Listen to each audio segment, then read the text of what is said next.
Hola, buenos días. Buen día a tothom. Hoy tengo el honor de presentar a Ana Dvorstcsak. Adelante, Ana. Ana es logopeda de formación y trabaja en una clínica privada en Portland, Oregón. Allí ofrece servicios de asesoría y de consultoría a familias de niños con autismo. Y en cuanto a investigación, se ha dedicado a evaluar la eficacia de los tratamientos en niños con trastornos del espectro autista y a realizar formación para profesionales que también trabajan en contextos naturalísticos. Ha presentado sus trabajos tanto en congresos como en forma de artículos científicos, en capítulos de libros, y es coautora de un programa de formación mediado por padres, un programa de intervención para niños con autismo que se llama Project Impact, que trata de enseñar comunicación social a niños con autismo y que es reconocido internacionalmente. Es un programa de formación para padres reconocido internacionalmente y precisamente esto es lo que nos ha venido a explicar hoy.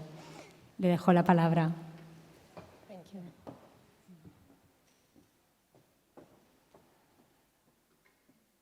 Well, thank you very much, and good morning.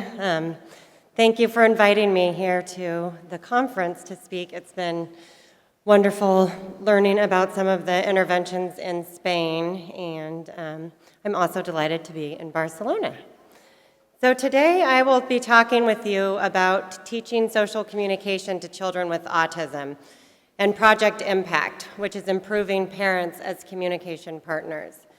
This program was developed by Dr. Ingersoll and myself at a nonprofit in Portland, Oregon, to meet the needs of parent-mediated interventions that we didn't have, children didn't have access to. So in 2002, we developed it to be utilized in a private clinic with a lot of input from parents. So parents were really involved in helping with the development of this program. We then adapted it in 2006 to be used in a group setting. In the United States, we have a different model of intervention in that there's the private healthcare funded, which is more private, and then the public school systems. So trying to have a program that could compensate for both of those.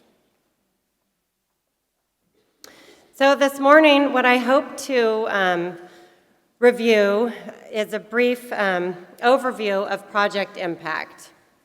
Beginning with, it is a parent-mediated intervention, as I said, and it's a model based on best practices. So when we were developing the program, we looked at the research that was available on treatments that were found to be effective for children with autism for the areas we were attempting to target.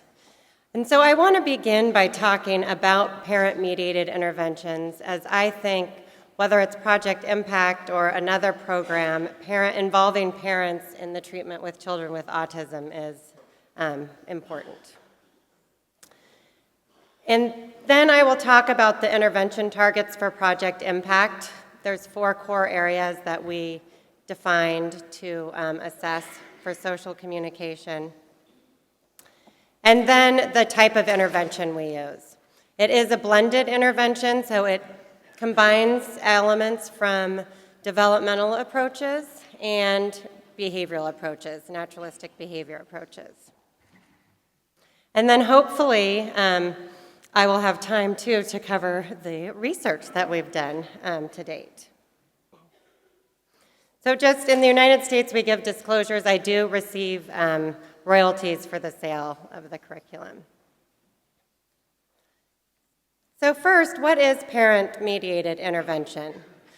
When we're thinking about parent-mediated intervention, and I know when we began development, there were some professionals who felt that one, parents couldn't learn the strategies, but what we found, as I'll talk about, is they can quite well learn the strategies, and they have the most knowledge about their child. So as working as a team, we can take the knowledge that the parents have about their child's skills during functional routines, their child's skills during daily activities, and within the natural setting, and utilize their knowledge along with the knowledge as professionals that we have about treatment techniques.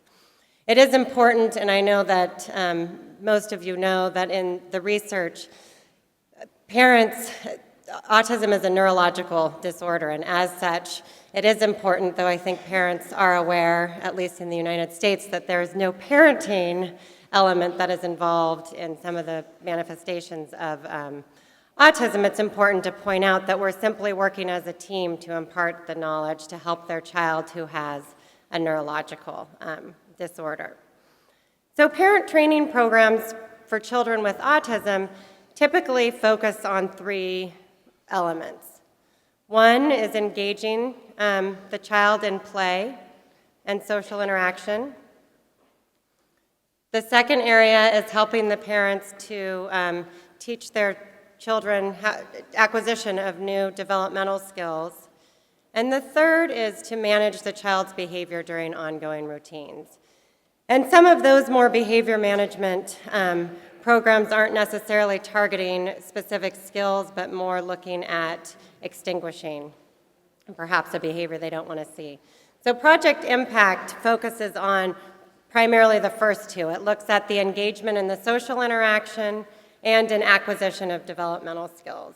And of course, in doing so, the better the child can communicate and understand language and engage, the easier it will be for them to complete some of the daily routines. And so with parent-mediated interventions, parent training is the primary intervention strategy. So we're teaching, much as we would train when I'm training clinicians, to implement an intervention with a high level of fidelity. We do the same for parents as they are becoming part of the intervention provider. So first I wanted to talk about elements. So what is known of some of the research, or what are the effective elements of parent training programs? So this holds true, as I said, not just for Project Impact, but should you be implementing a parent training program. And first is that parents need to be participating in the selection of goals and targets for the child. Parents are the experts in what their child can do and how they are performing in the daily routines. And as such, they should participate in understanding the goal development and also how their child is functioning. And I know that sometimes parents will report something and a clinician in my clinic might say, oh, that's not what we see. And that doesn't mean that parents are misreporting. Children are different in different environments and with different people, so we need to take the knowledge from across the environments when working. So that's an important part. They've also found that there should be systematic instruction in intervention techniques. So this means that we need to, when we're training, clearly define what the techniques are for the parent and the critical elements that they need to be using to implement the intervention with a high level of fidelity. And then parent practice and feedback is critical. So there are some parent training programs, and I know within the United States where sometimes the information is presented in a group format, which is wonderful to get the social support and to teach the skills. But what has been found is that to have a high level of fidelity when implementing the techniques, there needs to be some practice and feedback, which is true with most things. My husband golfs, and I can watch golf, and I can read about it, and I can think, I'm going to get out there, and I'm going to hit it, and I can't, because I've never practiced or received any feedback. But so that also is important for parent training.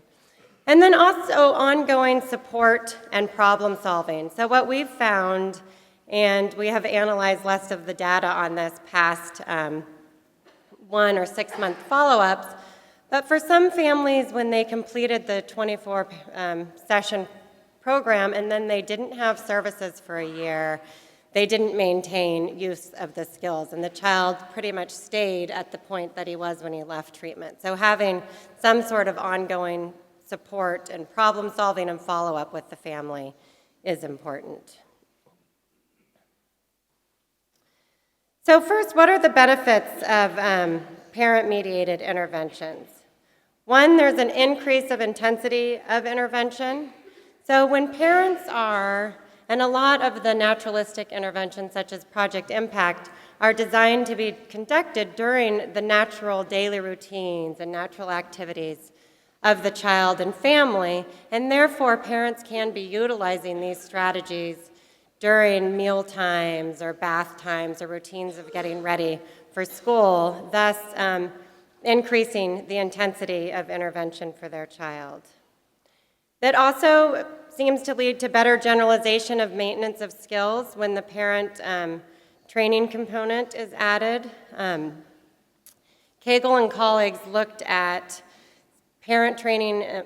parent-implemented intervention as compared to clinician-directed intervention over the course of the year.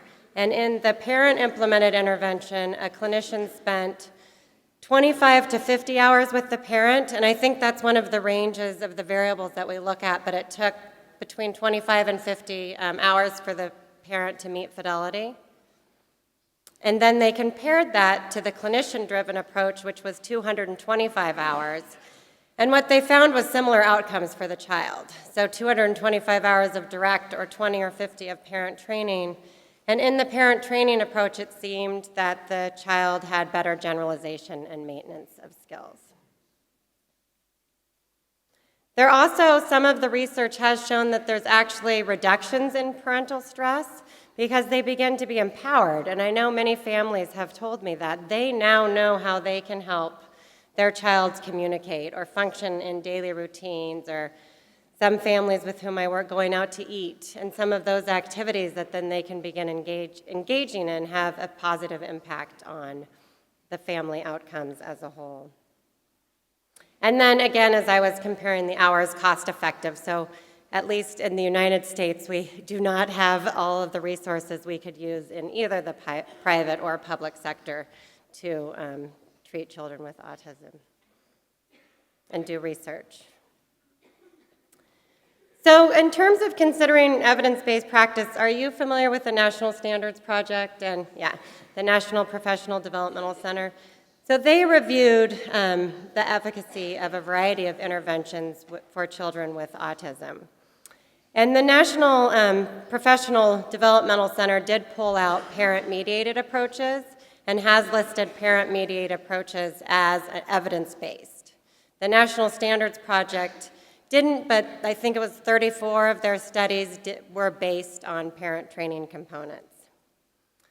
So there are multiple single subject designs showing improvements in parent fidelity, improvements in child language, in play, and in joint attention. And then there are some randomized control studies that show improvements in parents' responsiveness and joint engagement initiations. And some of them have been replicated and some of them have not. So what is known so far about parent-mediated interventions? There are multiple research studies that show that parents can learn the intervention techniques and implement the intervention techniques when taught in a systematic way with a high level of fidelity. And I find them to be the most motivated because it's their child and they're working on improving the family framework and the communication within the family. It does seem that specific strategies are more effective than general knowledge, so that means clearly defining what it is that the parent should be doing. And I won't be able to get into the details of Project Impact, but with each intervention technique, providing a definition of what it means, for example, to follow a child's lead, to be face-to-face, to go with them to the activity. So imparting them with specific techniques that they can use.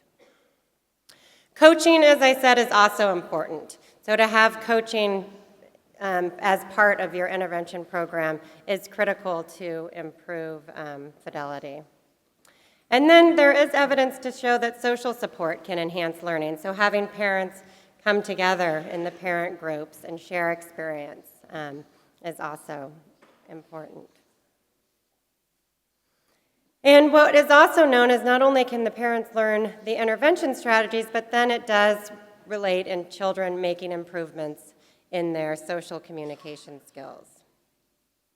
So the effects are strongest within the parent-child interaction, meaning the changes are the strongest with whoever the caregiver is that is being trained to implement the intervention. And also what has been found is that you get what you teach. So if the techniques you're teaching are targeting expressive language, the child will make improvements in expressive language. If they're targeting initiations and joint attention, the child will make improvements in that area. So focusing on the techniques that you're teaching for the goals for the child. And then also parent-mediated intervention alone is probably not sufficient for producing the broad improvements in skills. So while I think parent training is a critical component, it doesn't, the standalone part, it's usually used in conjunction with another intervention. And a lot of the studies show adding parent training and the improvements when we add parent training to the child's intervention. And it would be difficult to research it in some ways as a standalone. I know it's widely recommended that children receive 20, 25 hours of intervention. And in the United States, most parents access that, and we couldn't ask them to withhold services while they are receiving parent training, as it wouldn't be ethical. So that is a brief review of just parent-mediated interventions and why I think that it is important for children with autism. So now I will talk about Project Impact in and of itself. So when we were developing Project Impact, we had goals that we hoped that we accomplished. And so the first was we wanted to target the core deficits in social communication. So I'll talk about the 4 core areas that we pulled out to target within this program.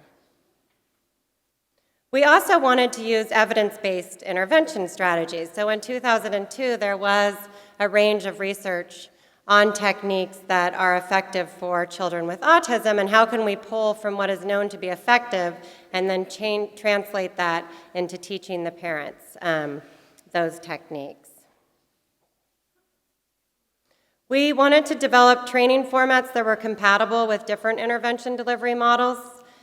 So I know in the United States, some of the challenge has been some programs that might come out of university study weren't as feasible then to be implemented either in the private sector, so the medical system, or in the public sector, the school system, because of financial and time constraints. So adapting something that would be able to be used within the community was an important goal for us. And then to create user-friendly material, which we hope that we did, that required minimal preparation. So again, this approach does require a clinician, as I'll talk about, to individualize it for the child and family. Every family and child is different, so it isn't a program that a parent could pick up and read, but our hope was and our aim to develop an outline that would help decrease the amount of preparation for the trainer. So the 4 core areas that we target in the intervention are 1, social engagement, and I think a lot of these were discussed yesterday. So encompassed in this, not only do we have, and I should say when we're assessing these skills, we have a social communication checklist, and parents complete that based on their perception of, or how the child is engaging with them. So that would be, the joint attention, the affect sharing. We have questions about length of interaction. Functions of language we actually talk about during both the engagement piece and the communication piece. And I think, and we think, the functions of language is an important area to target with children with autism. In looking at some of the research on some of the language differences for children who are verbal, children with ASD who are verbal, and in the school system in the United States, they found that the amount of language used by a child with ASD and the neurotypical children in terms of just the number of utterances was similar, but the function, the use, was different. So children with autism often are more requesting and protesting, so expanding that function for more commenting and sharing. And then we also, language, there's a strong emphasis on expressive language, and again, functions and use of language, and looking at it both in the verbal and nonverbal domain for the children. We do also have a technique on receptive language, though, as it's important that children are able to follow their activities of the daily routine and that parents feel that they have the strategies to help them follow directions. Imitation is the third core area, and with imitation, we're really looking at helping the child. So some children with autism, as you know, can greatly imitate language, but maybe they're not imitating play or gestures, so looking at the child's individual pattern with that. And, sorry, that screen just went out. Looking at the child's imitation skills with those in terms of objects and gestures, but then also imitation is important to help us govern ourselves in social situations. So if we don't understand, so for me here, when I'm not understanding the language, I can scan the environment and sort of get a sense of how I should govern myself socially. So it can also be important for that.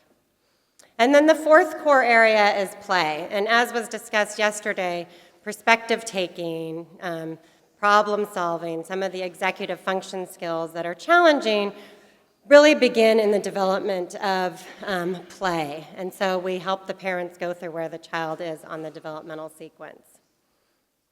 So to establish the goals, we have, again, the parents fill out the social communication checklist, and then we observe the parent-child interaction while we fill out the social communication checklist, and then all typically interact with the child and fill out the checklist. So we have those three pieces of information that can help develop goals. And the parents' input is critical for this because they need to be motivated. The goal, I'm not within the family system, so I don't know which goal is going to have this most significant impact on the family framework and their functioning as a whole, so we need to have the parents come in and be part of the goal development. And then the professional's role is to help them break that down in the developmental sequence to make it appropriate for the child and so to guide them. So now I will talk about the intervention framework. So first, the guiding principles of Project Impact is that the intervention is naturalistic. And so by naturalistic, I mean that the techniques should be able to be utilized within the natural environment, so within daily routines and within play, within activities that are natural for the child. And we use the naturalistic techniques because they have been found to maybe lead to better generalization and maintenance of skills. Some of the research that has looked at parent training has also found that they're superior for teaching spontaneous skills. And again, one of the things that we want to target with children with autism is that initiation piece. So the child's ability to start something is strongly correlated with more positive outcomes. So how can we get the language to be spontaneous? It's also, when compared to more, and most of the comparisons have been done with traditional operant behavior approaches. And when compared, they found that they're more acceptable for parents, and they're easier for parents to implement because we aren't asking them to set aside 20 hours a day 20 hours a week or 40 hours a week to engage in structured teaching. Rather, we're helping them to utilize techniques within their daily activities. And so they've also been found to lead to more positive child outcomes. And I have to say, from my perspective of doing more of a traditional approach late, in the late 80s, early 90s, to moving to naturalistic, it does feel more natural and it is more fun to get that engaging response. The second guiding principle is that typical development guides the treatment targets. And so what has been found by some is that children learn in the same sequence, just at different rates, though there is some variability across domains, as we know with children with ASD. But what Lifter and colleagues found is that children with ASD are better able to learn skills appropriate for their developmental level. So if we're teaching at their developmental level, it'll be easier for them to acquire the skills. And that teaching earlier skills also increases development of later skills. So we thought it was important, and this is where the professional comes in helping guide the goals to include, to follow the typical development guides when formulating our targets. The third guiding principle is that social communication develops within affect-laden interactions with responsive caregivers. And with this, we're not saying parents are responsive. You have to understand that a parent with a child with ASD, the child isn't initiating, whereas if you observe a neurotypical parent-child interaction, the child is initiating multiple times. So by this, what we're doing, meaning when we're looking at it, is helping the parent to identify some of the child's communicative behaviors that may not be as obvious, and understanding how to respond to that. So again, what's been found is that increases in parents' responsiveness are highly correlated with social communication development. So we wanted to add that responsivity piece and the affect-laden interactions. And then the fourth is that teaching techniques are based on applied behavior analysis. So with applied behavior analysis isn't a specific intervention. As you know, it's just the scientific study of how we can change behavior by manipulating, typically the antecedent or the consequence. So within, and these range from the more traditional operant to the contemporary, which I think are more used now and overlap with developmental. But in Project Impact, we use the naturalistic or contemporary approaches that are, again, based on ABA. And we chose that because there is evidence, a wide range of evidence on ABA interventions.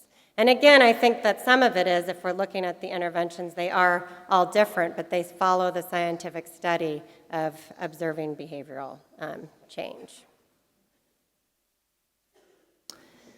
So with our techniques, we have a blend of developmental and naturalistic behavior techniques. And we begin by teaching the interactive techniques, and these are designed to increase engagement and initiations.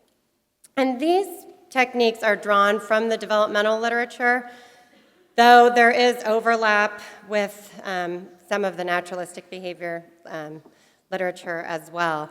But really focusing on helping the child to increase the engagement, the length of interactions, and then their ability to start something.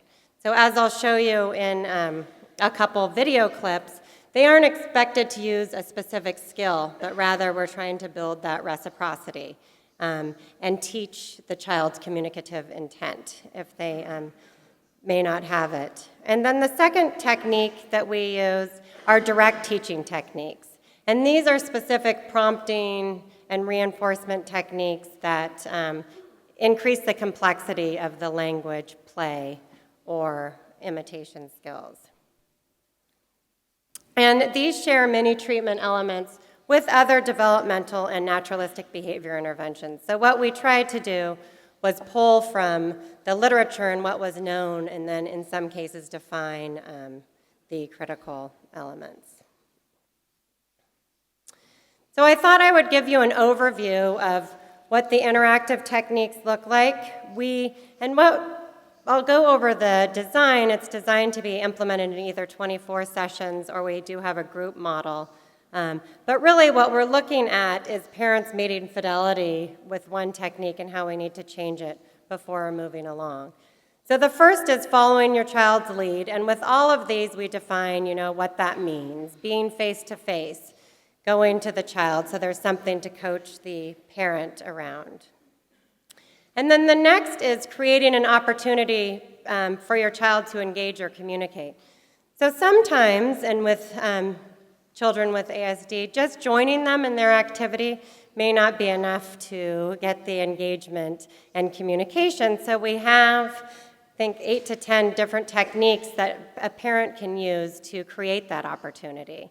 And this, again, is where the clinician or professional comes in to help the parent determine which technique is most effective for that child. So there isn't just one technique that works the best that I've found to help a child engage and communicate, but rather we go through the techniques and help the parents choose what's best for them and the child. And then waiting for the child to engage and communicate. And I think I know with a number of children with whom I've worked, that wait time can be hard because we're used to rapid back and forth communication. And there was one child I literally had to count to 40 seconds before, and then they did respond to me. So really getting that to wait for the child to have some form of communication. And then also helping to understand that communication isn't just verbal. It can be body posture change, it can be leaving, it's eye contact, gestures. So helping the parents to identify how their child is communicating. Because in my experience, most children are communicating in some way. It just may not be the typical way that we expect, so how can we expand on that? And then we just teach the parent to respond to the child's behavior as meaningful and model a more complex response. So at this point, the child isn't required to change their behavior. And what I've found in reviewing some of the literature is it's important to have that balance. If we're constantly, some of the research and some of it's been done on speech production too, but if we're constantly correcting a child, then they might be less likely to initiate or try something on their own because they're going to be corrected. So allowing and reinforcing some of their communicative attempts. So we can just watch a quick video. And when you're watching this, I want you to watch for how the parent follows the child's lead, creates an opportunity for the child to communicate, but is just responding to those interactions and then modeling language. And this child is pre-verbal, is not yet using language at 3.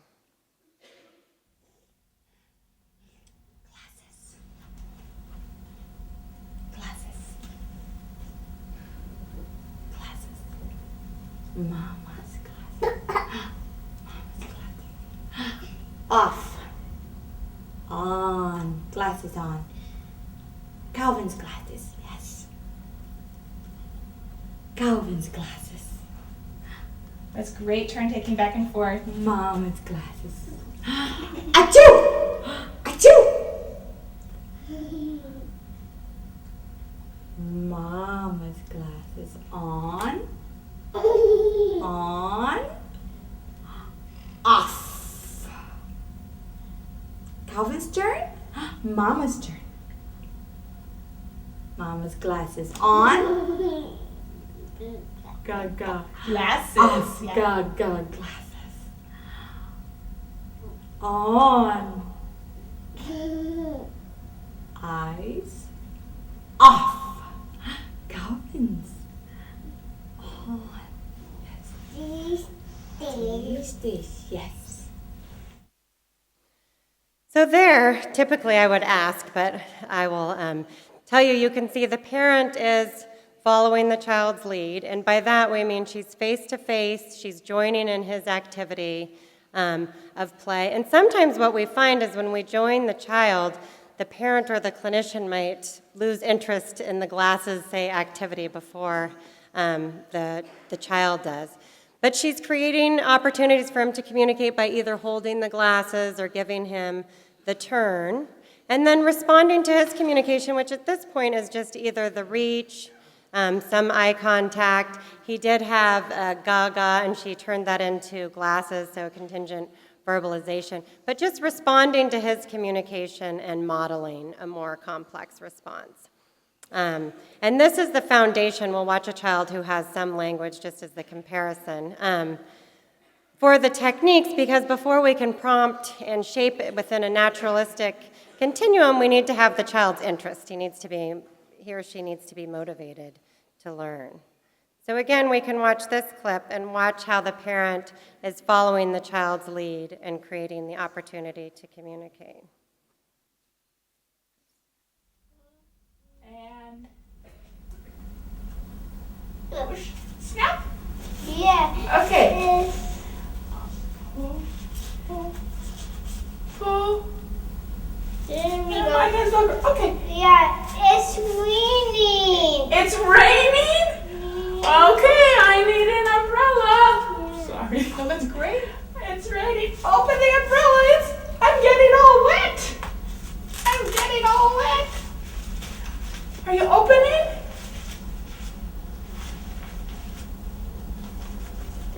Okay. You push up. Let's put Winnie the Pooh down and push up. Push, push, push. Oh, I don't have an umbrella. Can I stay under your umbrella? It's raining. It's raining. Help, I need an umbrella.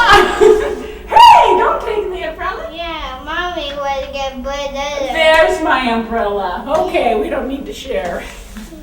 Okay, can you open my umbrella? What do? We push. And I'll go on to the next slide, but there you can see Mom was following his lead and responding to all of his communication attempts. She's showing him, interpreting his body language when he's having a hard time with the umbrella and showing him, walking him through the steps. And then she creates an opportunity for him to communicate by just tossing her umbrella to, again, with the emphasis at this part really being on the initiation, so he can initiate. Get your own umbrella. We don't need to share. And then they model the language for that. So that's the foundation of the program, to get the child to engage and to initiate.